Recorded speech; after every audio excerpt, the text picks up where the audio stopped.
Selamat sore pemirsa, Anda akan menyaksikan Semasa News 18 September 2024. Semasa News hari ini akan memberitakan tentang permasalahan lalu lintas.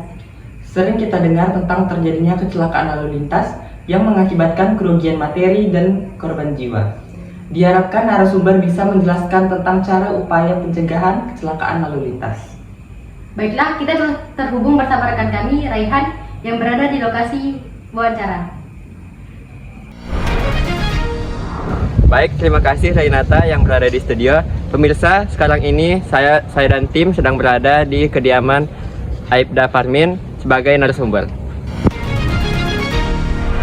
Dari mana, Dek? Saya dari SMA Negeri 1 Singkawang, Pak. SMA Negeri 1 Singkawang. Kelas berapa? Kelas 11. Iya. Jadi saya ingin mewawancari Bapak tentang kecelakaan lalu lintas, permasalahan kecelakaan lalu lintas. Oh iya. Mau menanyakan kepada saya tentang permasalahan lalu lintas ya di jalan raya. Ya. Ya, apa yang ditanyakan, Dek? Apa saja penyebab kenakalan remaja pada saat lalu lintas, Pak? Apa saja terkait kenakalan remaja di bidang lalu lintas ya?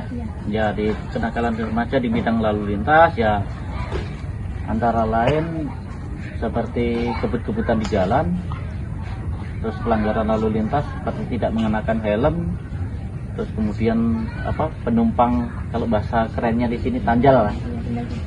Tanjal 3, tanjal 4 malah kadang-kadang.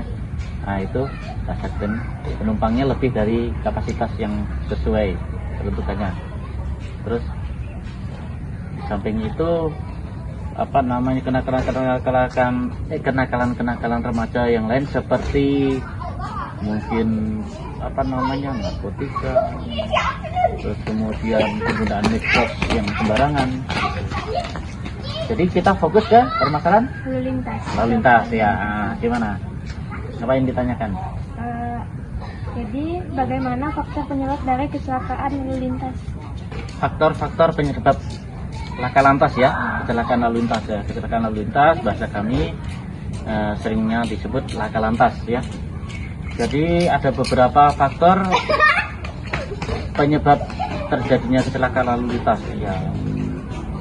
Pertama ada faktor alam, kedua ada faktor kendaraan, dan ketiga faktor manusianya. Ada 3 faktor penyebab kecelakaan lalu lintas di jalan. Kalau dari faktor alam tuh kayak gimana, Pak? Oh, faktor alam ya? Faktor alam yang menjadi penyebab kecelakaan lalu lintas. Jadi antaranya cuaca. Ya, di mana cuaca itu, di saat cuaca itu hujan lebat dengan angin kencang, terus kemudian pengendara di jalan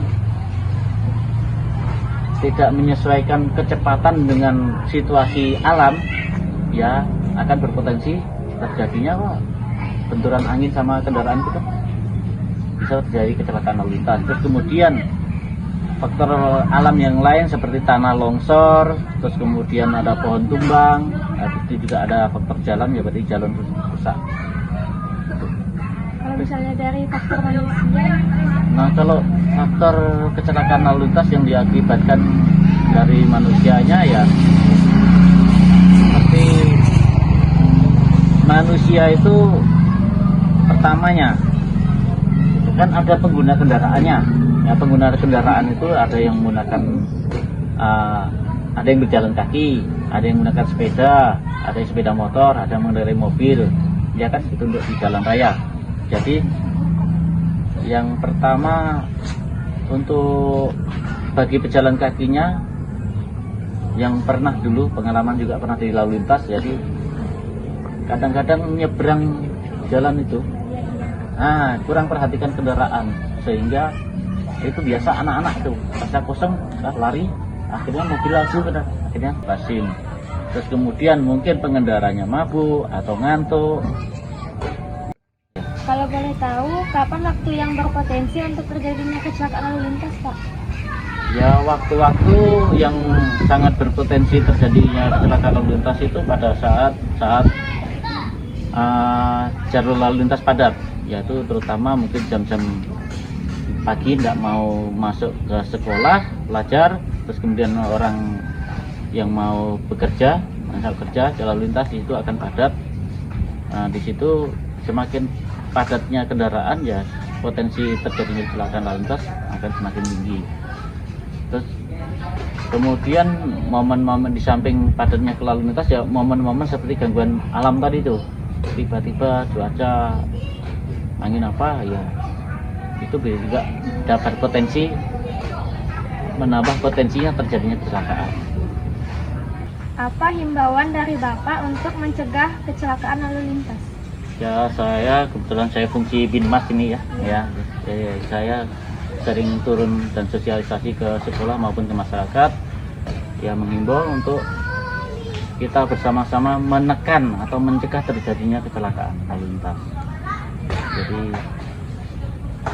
himbauan saya kepada pengguna jalan ya utamakan untuk terutama bagi pengemudi kendaraannya ya mempunyai SIM, surat izin mengemudi sesuai golongannya. Terus kemudian kalau mengemudikan kendaraan dalam keadaan kondisi juga fit, stamina, tidak terpengaruh dalam mungkin narkotika atau mungkin alkohol itu. Di samping itu kesadaran untuk memberikan ruang gerak juga bagi kendaraan lain.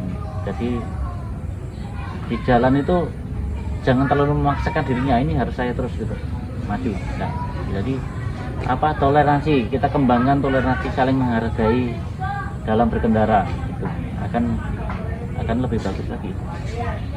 Pak, terima kasih atas waktunya sebagai narasumber kami. Ya. Saya pamit undur diri. Terima kasih ya Pak. Iya. Hati-hati deh ya. Ya. Berdasarkan dari hasil wawancara tadi, maka kita harus lebih berhati-hati dalam berkendara di jalan raya, tetap waspada dan tertib berlalu lintas. Informasi tadi sekalian menutup berita hari ini. Kami ucapkan terima kasih atas kebersamaan Anda.